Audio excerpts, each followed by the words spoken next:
Ukraine has Russian forces on three sides. It's long been known that President Putin wants a land corridor down from Russia proper down to link up with Ukraine. It's only one small miscalculation away from a large conflagration.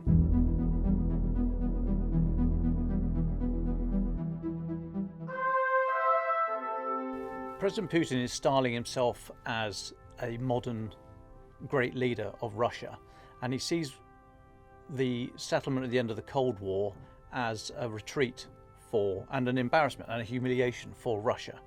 And he sees that the West, embodied in Nato and the US, they have no right to encroach upon what he sees as former Soviet territories. He sees this as a chance to reassert his authority. He cannot allow prosperous, democratic, sovereign former Soviet states on his border, because if they were to exist, Georgia, Ukraine, Kazakhstan, then that will only give extra strength to those dissenting voices within Russia to say, we are unhappy with the regime, we want a change of leadership. He might be deciding that now's the best time to do it because he senses a weakness in the West, and he senses that he will never be as strong domestically, and that might be why he's engineering a crisis right now. Very little of this is actually about the geographic land of Ukraine. This is the point where Putin has decided to make his stand about what Russia is in the post-Cold War settlement and his own survival. He's placed a number of demands on NATO, that NATO doesn't move any further east, that it doesn't take on any new members, that it doesn't take on any members from former Soviet republics. These are a complete pie in the sky as far as NATO is concerned. It's not for an external country to dictate who can or cannot join the club. That's for the members to decide. So he's painted himself into a corner, possibly because he wants to be in that corner, because he wants to then claim that it's NATO's fault for anything that may or may not happen in the next few weeks. So he's been very belligerent in his language and given himself very little room for a diplomatic climb down.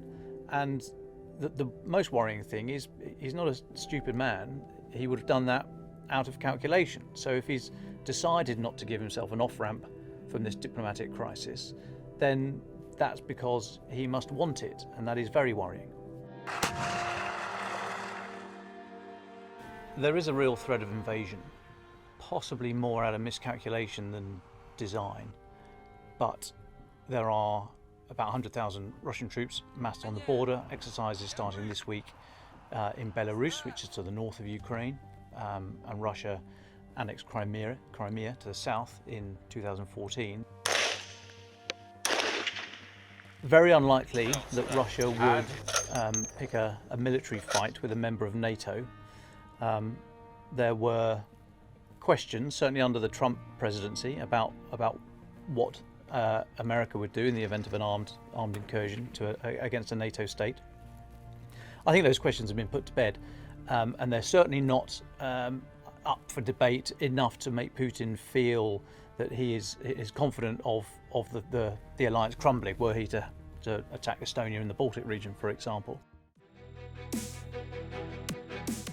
NATO has said that it will stand with Ukraine. It has talked in terms of very significant repercussions should Russia mount an invasion. NATO has been very clear that the sovereignty of Ukraine and any border changes is for the people of Ukraine to decide, not an external force. So were there to be an armed incursion into Ukraine by Russia, it's unlikely to see a large NATO response. It's difficult to see what NATO would be able to do after the event, short of an all-out war, which nobody wants. But what it will probably do is it will probably push those countries such as Sweden, Finland, and other non-aligned countries closer into the NATO fold.